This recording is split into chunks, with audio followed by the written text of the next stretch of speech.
ထွက်လာခဲ့ငါတို့မပြေတော့ဘူးလားမင်းတို့မပြေဘူးတော့အေးအောင်လေငါမင်းတို့ပြောတာငါထိုးတာပါကွာတော့မင်းတို့ငါတို့ကိုကြီးကိုယ်တိုင်အားထားတယ်မပြေတော့ဘူးလားတော့ခွဲလေးကြည့်ရမယ်လားငါပြောတာမလို့စတာဘူးမပြေဘူးထွက်လာခဲ့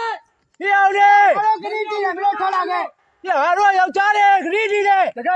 လာထွက်လာခဲ့ငါတို့တကယ်ချင်းတွေပဲလာရညီကိုတွေလား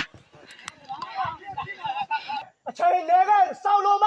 ထွက်မလာရင်တော့ငါတို့ဆိုပါဆိုတော့ကြားလာရလေလေယာဖွဲတွေတစ်ချက်လူပါမယ်နော်ဒီဘက်မှာချမ်းမြေလို့ဖွဲရှိရနော်ထွက်လာဘူးပြောဟေးအောင်လေမင်းတို့ဆက်ကခေါ်မယ်ဆက်ကခေါ်လို့မထွက်လာရင်ငါတို့ဆိုပါဆိုတော့ပြပြီလားမအားလုံးဝယ်ပြီးပြတာပဲဆက်ကခေါ်လို့မထွက်လာရင်ဒီမတမထားတဲ့နေရာကြီးပြမယ်နော်တီးဟုတ်တယ်လူခွဲလားအဲ့တော့ဇိုအဲ့ဒီမှာဒီကေလို့လဲနင်တို့ပြောထားပြီးသားလေငါရေးတာငါအမတ်စင်ခေါ်တာနင်တို့မကြောက်လားနင်တို့နားလေးနေလားတမီလေးခေါ်ခဲ့တမီလေးခေါ်နေမကြောက်လားဟောဆိုးနေလာကစားနေတဲ့တမီလေးခေါ်ခဲ့အမတ်လေးငါရေးတာအမတ်စင်ခေါ်တာနင်တို့နာကန်းနေလားဘာလို့ထွက်လာမလာရဲလဲဘိုးကြီးဘာလို့မလာရဲလဲငါခေါ်နေမကြောက်လားနင်တို့ဒီမှာမလို့ပြောပြီးသားလေ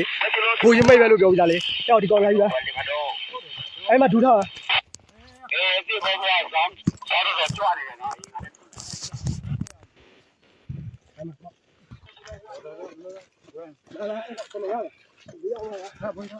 ဒီလိုပြောပြီးဒီအမတ်ကြီးကတော့မကြောက်ဘူးလား။ဘာကြောက်နေလို့ဟိုတယောက်တော့လာရဲတာမဟုတ်ဘူးလား။အခုကလည်းတောက်လို့ပြေတော့မှရမလား။ဟာရတော့။တော်ပြီစား။မနေတော့ဘူးကြီး။